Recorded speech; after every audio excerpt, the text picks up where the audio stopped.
Selamat siang, Pak Adi. Di sini kami dari kelas APK akan mempresentasikan materi dari Ibu Pratiwi Apridamayanti. Materi tersebut yang pertama tentang kosmetika yang akan dipresentasikan oleh teman saya. Baik, saya akan mempresentasikan tentang kosmetika. Lanjut, pengertian kosmetik. Kosmetik berasal dari bahasa Yunani yaitu kosmein, yang berarti berhias. Kosmetik terbuat dari bahan alam dan juga bahan sintetik untuk meningkatkan kualitas kecantikan. Produksi kosmetika di Indonesia seperti cara pembuatannya, syarat kualitas, mutu dan keamanannya ditangani oleh Direktorat Kosmetika di Jenpom. Penggolongan kosmetik. Menurut Peraturan Kepala Badan Pengawas Obat dan Makanan Republik Indonesia nomor HK00.05.42.1018 tentang bahan kosmetik, yang dimaksud dengan kosmetik adalah bahan atau sediaan yang dimaksudkan untuk digunakan pada bagian luar tubuh manusia, yaitu pada epidermis, rambut, kuku, bibir, dan organ genital bagian luar, atau gigi dan mukosa mulut, terutama untuk membersihkan, mewangikan, mengubah penampilan, dan memperbaiki bau badan atau memelihara tubuh pada kondisi baik. Penggolongan kosmetik yang pertama menurut Peraturan Menteri Kesehatan Republik Indonesia, yang kedua penggolongan menurut sifat dan cara pembuatan. Tiga, penggolongan menurut kegunaannya bagi kulit. Menurut Peraturan Menteri Kesehatan Republik Indonesia, kosmetik dibagi ke dalam 13 kelompok, yaitu yang pertama, preparat untuk bayi, misalnya minyak bayi dan bedak bayi. Yang kedua, preparat untuk mandi, misalnya sabun mandi. Yang ketiga, preparat untuk mata, misalnya maskara dan eyeshadow. Yang keempat, preparat wangi-wangian, misalnya parfum. Selanjutnya, preparat untuk rambut, misalnya cat rambut dan hairspray. Kemudian, preparat pewarna rambut, misalnya cat rambut. Preparat make up, kecuali mata, misalnya bedak dan lipstick. Preparat untuk kebersihan mulut, misalnya pasta gigi dan mouthwash. Kemudian, preparat untuk kebersihan badan, misalnya deodoran. Preparat kuku, misalnya cat kuku dan lotion kuku. Preparat perawatan kulit, misalnya pembersih, pelembab, dan pelindung. Preparat cukur, misalnya sabun cukur. Dan yang terakhir, preparat untuk suntan dan sunscreen, misalnya sunscreen foundation. Penggolongan menurut sifat dan cara pembuatan yaitu yang pertama, kosmetik modern, kosmetik tradisional, murni tradisional, semi tradisional.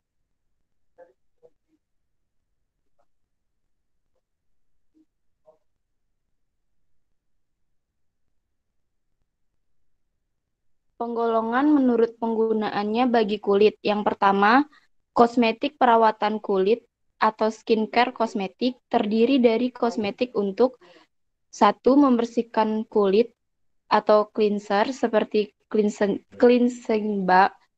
cream. Yang kedua, melembabkan kulit atau moisturizer, misalnya krim pelembab wajah. Selanjutnya, pelindung kulit, misalnya krim tabir surya atau sunscreen cream. Yang terakhir, menipiskan atau mengamplas kulit atau peeling, misalnya scrub cream.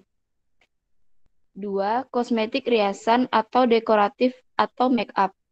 Jenis ini diperlukan untuk merias dan menutup cacat pada kulit sehingga menghasilkan penampilan yang lebih menarik serta menimbulkan efek psikologis yang baik seperti percaya diri. Bentuk-bentuk sediaan kosmetik yaitu bedak, perona pipi, lipstik, dan krim. Jenis-jenis reaksi negatif oleh kosmetik. Satu, iritasi. Timbul pada pemakaian pertama kosmetik karena satu atau lebih bahan yang kandungannya iritan, seperti sejumlah deodoran atau kosmetik pemutih kulit. Dua, alergi. Reaksi negatif muncul setelah beberapa kali pakai, kadang setelah bertahun-tahun karena mengandung bahan bersifat alergenik pada orang tertentu, biasanya cat rambut. 3. Fotosensitasi. Reaksi negatif muncul setelah kulit yang ditempeli kosmetik terkena sinar matahari karena satu atau lebih bahan tersebut bersifat fotosensitizer, seperti tabir surya yang mengandung PABA atau para-amino benzoic acid, kosmetik, riasan, dan lain-lain. 4. Jerawat atau akne. Moisturizer yang sangat berminyak dan lengket dapat menimbulkan jerawat jika digunakan pada kulit berminyak, terutama di negara tropis seperti Indonesia, karena cenderung menyumbat pori bersama kotoran dan bakteri. Jenis kosmetik demikian disebut kosmetik alergenik.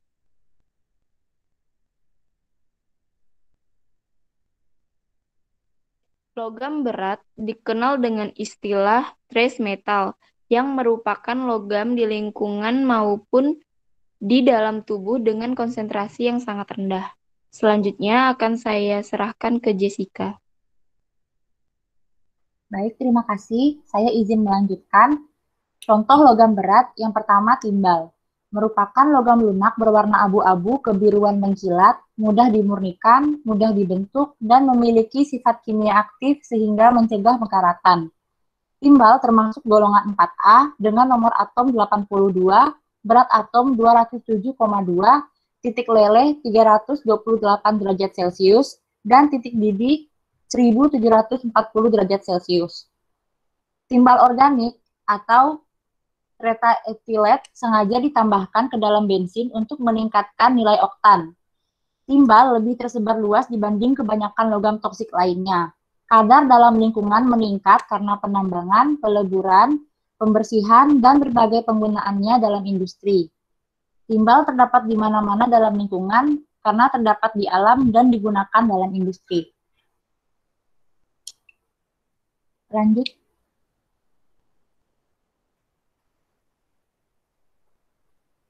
Salah satu bahan berbahaya yang dibatasi kadarnya di kosmetik yakni logam-logam berat.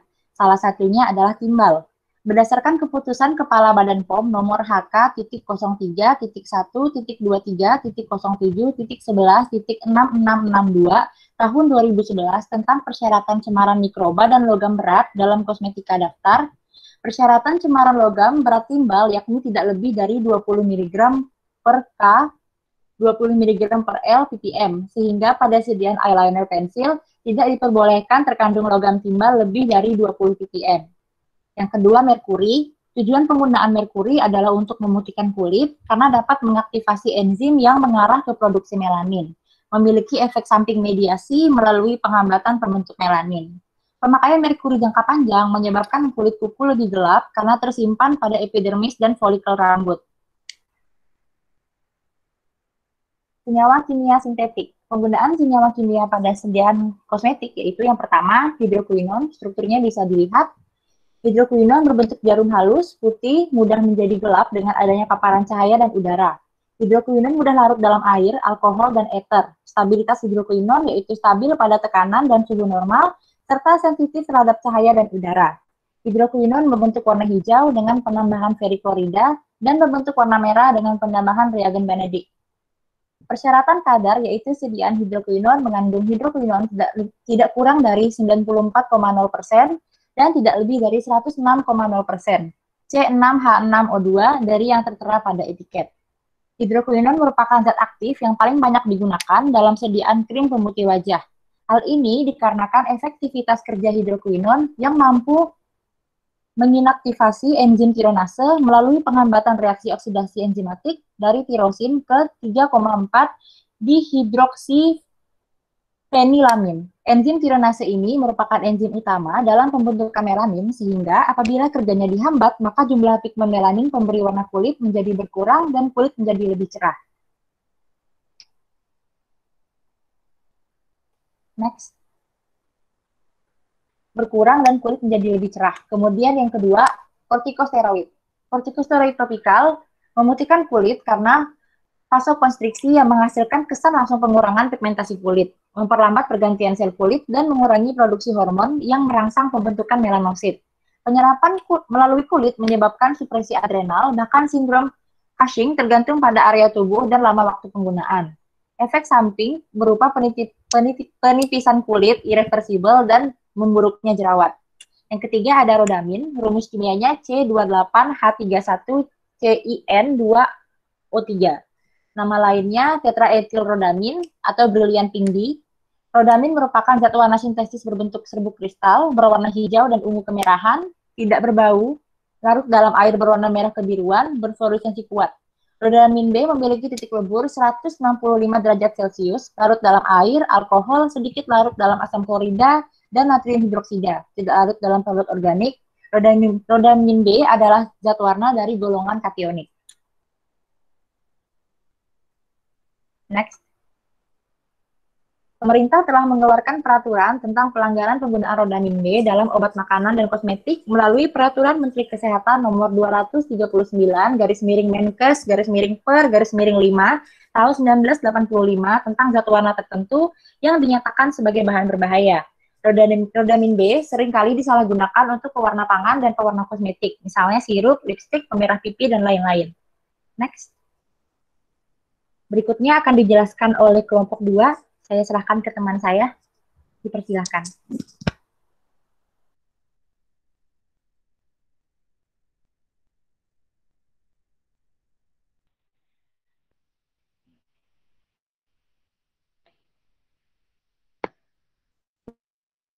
Logam berat dan timbal Pb dan merkuri. Sampel yang diperiksa yaitu yang pertama ada eliner, corona kelopak mata, bedak tabur, aroma pipi, krim pemutih. Yang pertama yaitu pemeriksaan timbal pada eliner. 1. Sampel yang dipisahkan isi dengan penyusun luarnya menggunakan mata pisau stainless steel. Yang kedua, ditimbang sampel sebanyak 2,5 gram, lalu dimasukkan ke dalam crucible dan ditambahkan 3 ml larutan. Yang ketiga, 2,50% mercury. Yang ketiga, dikeringkan di atas hot plate sampai tidak terdapat asap lain. Kemudian diabukan dalam tanur pada suhu 500 derajat Celcius selama 3 jam. Keempat, hasil di tanur ditambahkan 25 ml larutan HCl 6M, kemudian disaring menggunakan kertas Whatmin nomor 40 ke dalam labu ukur 50 ml dan diencerkan dengan akubides sampai tanda batas.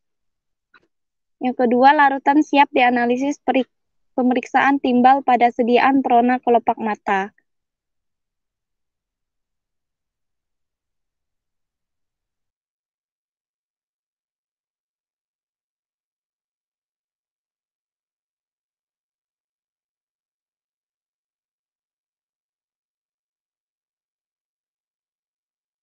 B per V. Yang keempat, dikeringkan di atas hot plate terlebih dahulu sampai tidak terdapat asap putih. Yang kelima, diabukan dalam tanur pada suhu 500 derajat Celcius selama 3 jam. Yang keenam, didiamkan hingga dingin, kemudian ditambahkan 25 ml larutan asam klorida 6M, lalu disaring ke dalam labu ukur 50 ml dan diencerkan dengan akubides sampai tanda batas. B. Larutan ini siap untuk dianalisis. 3. Pemeriksaan timbal pada sediaan bedak tabur dan perona pipi. A. Preparasi sampel. Pertama, ditimbang sampel dengan seksama kurang lebih 2,5 gram, dimasukkan ke dalam crucible, ditambahkan 3 ml larutan magnesium nitrat 50% W per P, dikeringkan sampel di atas hot plate sampai tidak terdapat asap, lalu dipanaskan dalam tanur pada suhu 500 derajat Celcius selama 3 jam, didinginkan sampel, kemudian ditambahkan 25 ml larutan asam klorida 6M, lalu disaring ke dalam labu ukur sebanyak 50 ml dan diencerkan dengan akubides sampai tanda batas. B. Larutan siap dianalisis. 4. Pemeriksaan merkuri pada sediaan krim. A. Preparasi sampel. Yang pertama, ditimbang sampel sebanyak 0,5 gram dan direaksikan dengan asam nitrat sebanyak 7 ml dan disimpan ke dalam crucible. Kedua, dipanaskan sampel dalam oven pada suhu 150 derajat Celcius selama 1 jam. Ditambahkan hidrogen peroksida 30% sebanyak 3 ml pada masing-masing sampel dan ditempatkan dalam oven pada suhu 100 menit. Didinginkan sampel hingga mencapai suhu ruangan. Hasil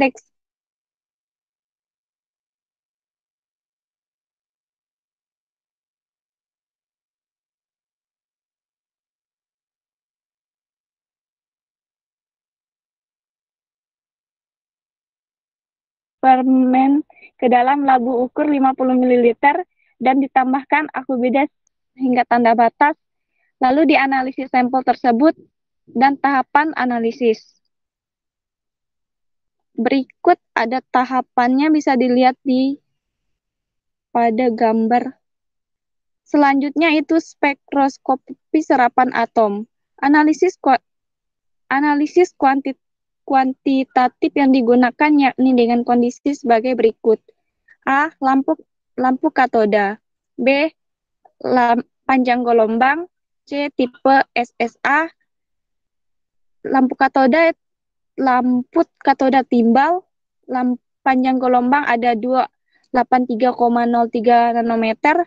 Tipe SSA yaitu spektrometri serapan atom nyala. Konsentrasi Pb yang terdapat dalam sampel X dihitung dengan mensubstitusi nilai absorbansi yang didapat ke persamaan regresi linear yang diperoleh dari kurva kalibrasi. Selanjut teknik analisis yang digunakan, yaitu A. Eksternal kalibrasi, yang B. Standar adisi. Lalu proses atominasi. Larutan sampel menggunakan analit dalam bentuk ion terlarut diaspirasikan ke nebulizer. Larutan diubah ke bentuk aerosol dengan analit masih terlarut sampai ion. Ketika droplet aerosol memasuki nyala, maka pelarut akan diuapkan. Kita mengatakan bahwa sampel mengalami desolvasi. Sampel sekarang berada dalam bentuk partikel-partikel padat yang halus. Panas dalam nyala dapat melelehkan atau mencairkan partikel-partikel dan selanjutnya menguapkan partikel. Akhirnya, panas dari nyala dan juga kimia pembakaran dalam nyala harus memutus ikatan-ikatan antara menghasilkan logam analit dan anionnya dan atom-atom bebas. Atom-atom bebas dapat menyerap radiasi. Berikut, next, analisis kadar merkuri ditetapkan dalam sistem teknik generasi uap hidrida yang dilengkapi dengan injeksi alir terautominasi. Kondisi alatnya sebagai berikut. Di sini ada parameter dan nilainya. Untuk panjang gelombang sebanyak 253,7 nanometer,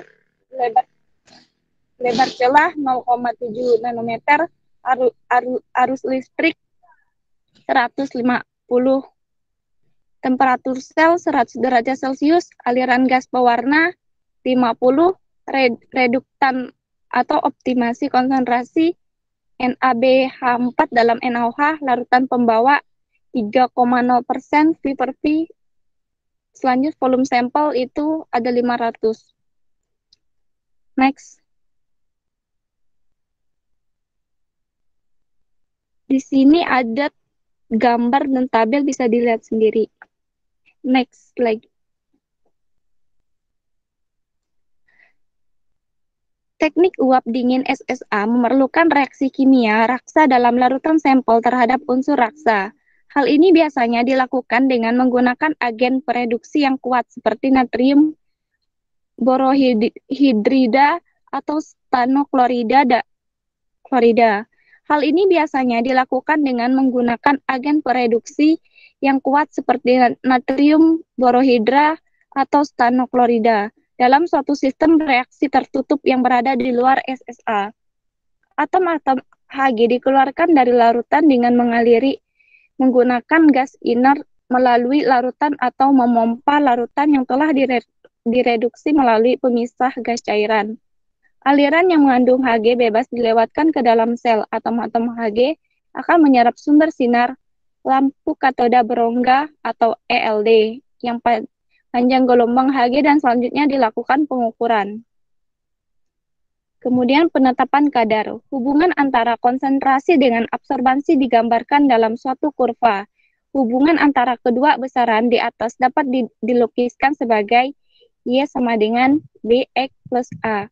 Keterangan yaitu Y menyatakan absorbansi, X yaitu konsentrasi, B koefisien regresi, juga menyatakan slope atau kemiringan.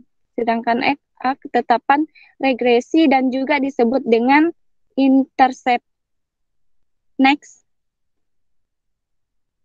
Selanjutnya yaitu perhitungan kadar. Baik, saya akan melanjutkan penjelasan dari Saudari Ropita. Di sini ada teknik perhitungan kadar. Yang pertama yaitu metode konvensional, terdiri atas metode gravimetri dan metode volumetrik. Yang pertama yaitu metode gravimetri. Metode gravimetri yaitu berdasarkan pada penimbangan berat konstan suatu senyawa yang dianalisis. Yang kedua yaitu metode volumetrik, yaitu merupakan metode analisis yang mendasarkan pada pengukuran volume larutan baku yang bereaksi dengan senyawa yang akan dianalisis dan reaksinya berlangsung secara kuantitatif. Yang kedua yaitu metode instrumental, digunakan untuk menentukan komposisi suatu sampel baik secara kuantitatif dan kualitatif yang didasarkan pada interaksi antara materi dengan cahaya.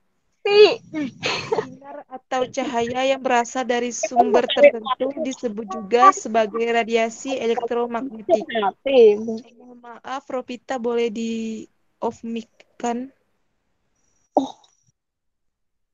Baik, saya lanjutkan. Yang A yaitu teknik kuantifikasi tanpa standar. Yang kedua ada teknik kuantifikasi analit menggunakan standar.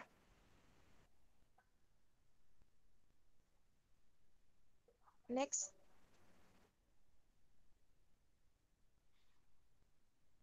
Volumetri.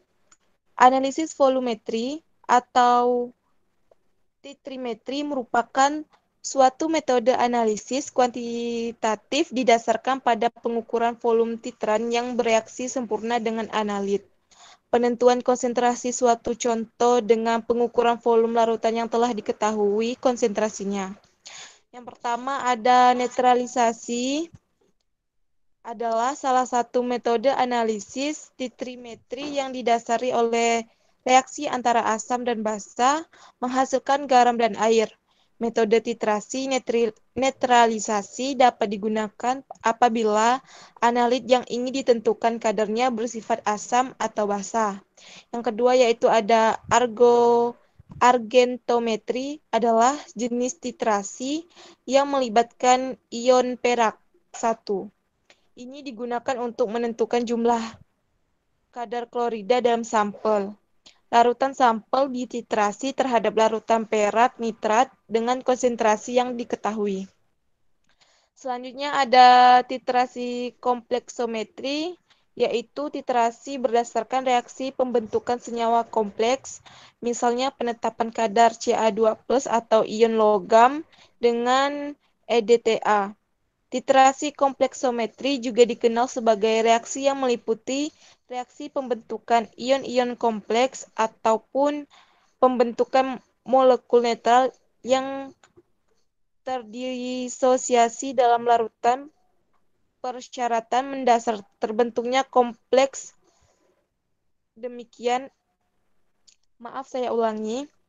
Titrasi kompleksometri juga dikenal sebagai reaksi yang meliputi reaksi pembentukan ion-ion kompleks ataupun pembentukan molekul netral yang terdisosiasi dalam larutan.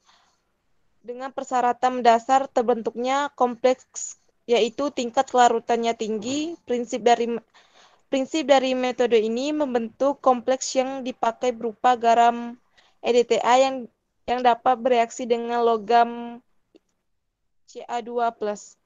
Selanjutnya ada titrasi reduksi oksidasi atau redox, yaitu suatu penetapan kadar reduktor atau oksidator berdasarkan atas reaksi oksidasi dan reduksi antara analit dengan titran, di mana reduktor akan teroksidasi dan oksidator akan terreduksi. Dapat dilihat dalam rumus kadar aspirin sama dengan volume NaOH dikali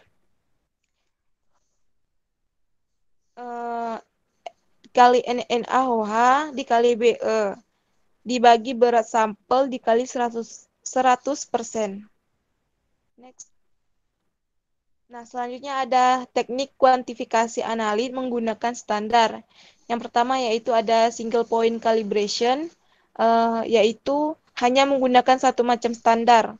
Hal yang perlu diperhatikan dalam single point calibration ini adalah perlunya skema pengenceran dan ekstraksi yang berbeda untuk kadar obat yang bermacam-macam.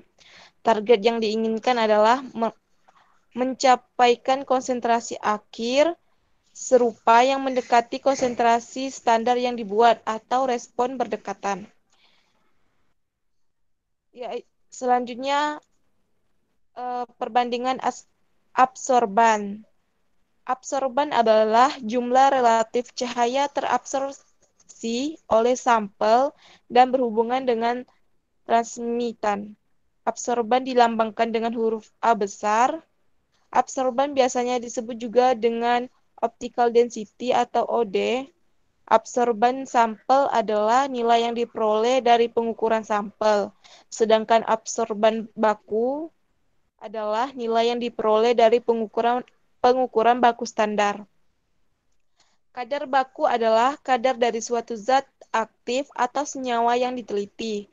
Contoh untuk pengujian parastamol, maka bahan baku yang digunakan adalah baku parastamol. Kadar baku sudah dicantumkan di farmakope dan tujuan dari penetapan kadar baku adalah untuk mengetahui kemurnian suatu zat aktif atau senyawa yang diuji. Kadar sampel adalah kadar yang dicari dari suatu sediaan yang akan dianalisis. Untuk mencari kadar sampel, maka dapat digunakan rumus sebagai berikut, yaitu absorban sampel dibagi absorban baku dikali kadar baku, didapatlah kadar sampel. Di mana syarat yang harus terpenuhi adalah nilai absorbansi sampel dan nilai absorbansi baku berdekatan, karena hal ini akan berpengaruh pada parameter akurasi. Baik, selanjutnya akan dijelaskan oleh Dea.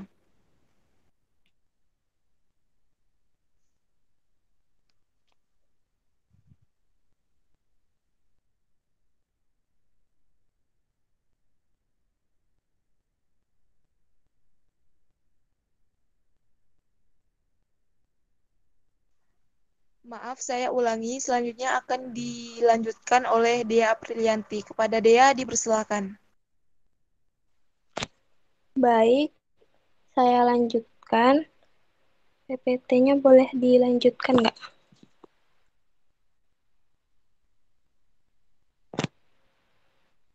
Yang kedua itu ada multiple point calibration. Dari konsentrasi standar digunakan yang dapat mencakup semua tingkat produk obat. Selama rentan konsentrasi ini, responnya harus linear. Kemudian, respon semua tingkat obat atau solusi akhir yang akan dibaca berada dalam kisaran kurva kalibrasi. Syaratnya, tidak ada ekstrapolasi yang diizinkan. Kurva kalibrasi yang juga dikenal dengan kurva standar adalah sebuah metode utama yang digunakan untuk menentukan konsentrasi suatu zat dalam suatu sampel yang tidak diketahui dengan membandingkannya yang tidak diketahui ke dalam seperangkat sampel standar dari konsentrasi yang telah diketahui. Pada pembuatan kurva kalibrasi awal, semakin banyak deretan kadar larutan kerja yang digunakan untuk membuat kurva kalibrasi. Secara statistika, semakin baik persamaan regresi yang terbentuk. Namun, semakin banyak deret kadar larutan kerja, semakin bertambah pekerjaan analis. Pengecekan kebenaran kurva kalibrasi dikenal dengan istilah kontinuitas kurva kalibrasi standar yang dilakukan dengan mengukur kadar tengah larutan kerja yang independen pada kurva kalibrasi awal. Kontinuitas kurva kalibrasi dimaksudkan untuk menjamin stabilitas instrumen yang digunakan sesaat kurva kalibrasi terbentuk, namun sebelum digunakan untuk pengujian sampel lebih lanjut. Verifikasi kurva kalibrasi dilakukan dengan menggunakan bahan acuan internal pada kadar tengah kurva kalibrasi awal dan nilai persentase deviasinya kurang dari 10% atau perolehan kembali yaitu 100% ditambah 10%. Verifikasi kurva kalibrasi dimaksudkan untuk mengetahui kestabilan instrumen selama pengujian berlangsung.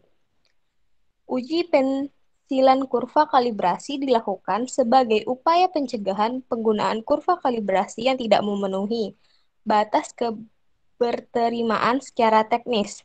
Untuk melakukan uji pensilan linearitas kurva kalibrasi, mula-mula data kalibrasi termasuk yang diduga pensilan diplotkan dalam kurva kalibrasi.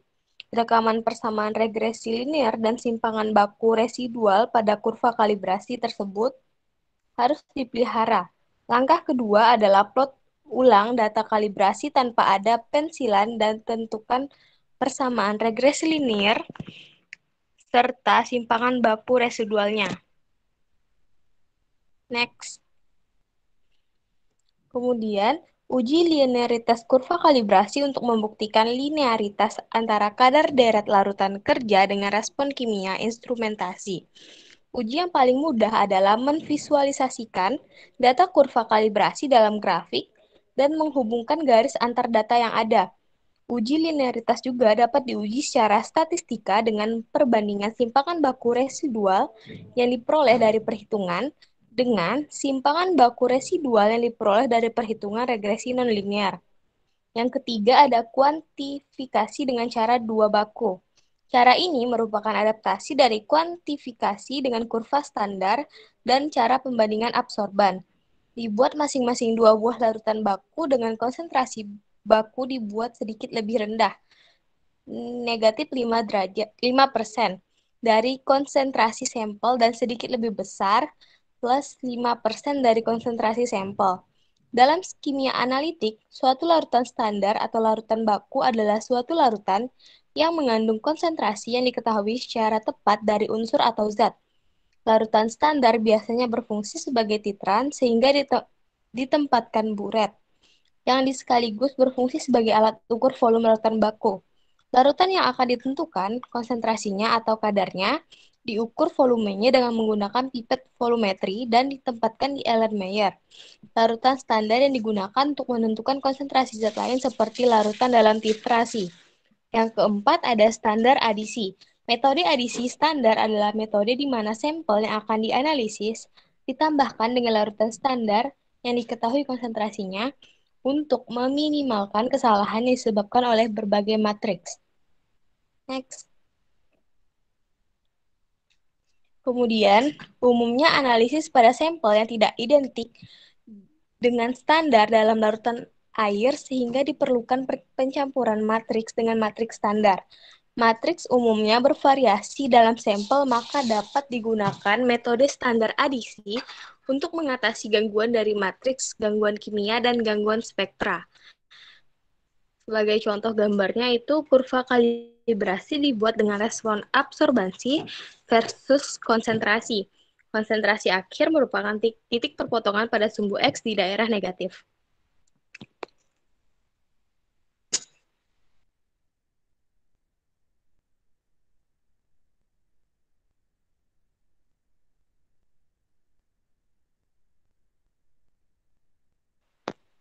Boleh dilanjut PPT-nya. Saya serahkan ke teman berikutnya. Terima kasih. Selanjutnya analisa pewarna dalam sediaan kosmetik.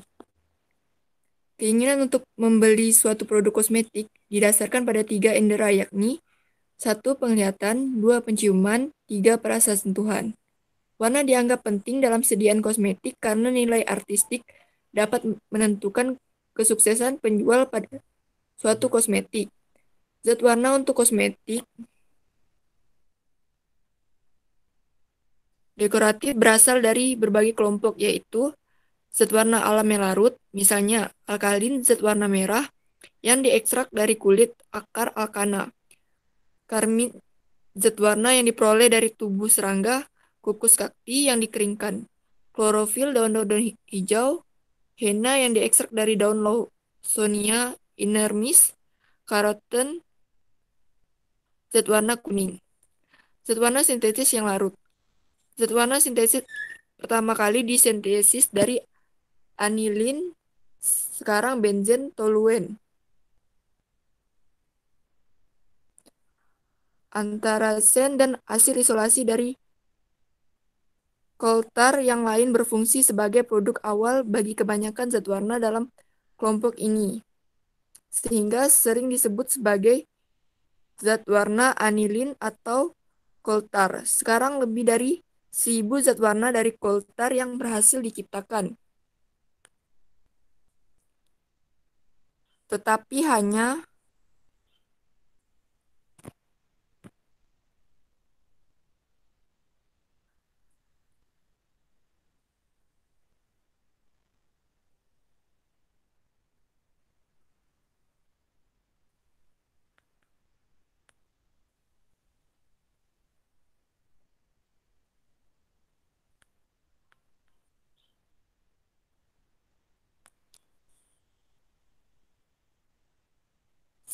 sebagian yang dipakai dalam kosmetik.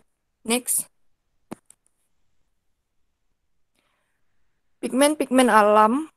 Pigmen alam adalah pigmen yang warna pada tanah yang memang terdapat secara alamiah. Misalnya aluminium silikat yang warnanya tergantung pada kandungan besi oksida atau mangan oksidanya. Yang kedua, pigmen-pigmen sintesis. Pigmen sintesis putih seperti zinc oxide dan titanium oxide termasuk dalam kelompok zat pewarna kosmetik yang terpenting. Zinc oxide tidak hanya memainkan suatu peran besar dalam pewarna kosmetik dekoratif, tetapi juga dalam preparat kosmetik dan farmasi lainnya. Warna adalah salah satu faktor penentu mutu bahan makanan dan kosmetika sebagai indikator kesegaran dan ketertarikan konsumen. Secara visual, faktor warna tampil terlebih dahulu dan menentukan daya konsumsi dan daya tarik terhadap suatu produk, bahkan makanan atau kosmetika tersebut. Oleh karena itu, produsen bahan makanan menggunakan zat warna tambahan untuk menambah daya tarik konsumen. Selain pada bahan makanan, pewarna tambahan juga digunakan pada produk kosmetik. Beberapa kosmetik tidak dapat digunakannya sembarang warna dalam sediaan karena akan menimbulkan berbagai jenis penyakit dermis seperti reaksi alergi, gatal-gatal ringan, iritasi kulit, dan lain sebagainya. Warna sintetik merupakan zat warna yang dapat menyebabkan reaksi paling berbahaya karena beberapa pewarna bersifat karsinogenik yang dapat memicu kanker pada kulit. Next. Dalam bidang formulasi kosmetik, zat warna memiliki beberapa spesifikasi antara lain certified color, aditif atau pewarna organik, garam logam tidak larut, zat alam, serta zat warna khusus untuk rambut. Rodamin B merupakan salah satu pewarna sintesis yang sangat dilarang oleh BPOM dalam industri pangan. Rodamin B dapat bereaksi pada saluran cerna dan menyebabkan kelebihan protein dalam tubuh atau bersifat mengikat protein serta dapat merusak fungsi hati. Contoh warna rodamin B terlihat pada gambar yang tertera. Ciri khasnya yaitu berbentuk serbuk kristal berwarna hijau atau ungu kemerahan tidak berbau dan dalam larutan akan berwarna merah terang berpendar. Jika warna makanan sangat terang, cerah mengkilap dan mencolok, ada gumpalan dan berbentuk tidak sama rata warnanya, maka makanan tersebut bisa dianalisa dan menunjukkan ciri-ciri makanan atau pangan yang mengandung rodamin B. Next.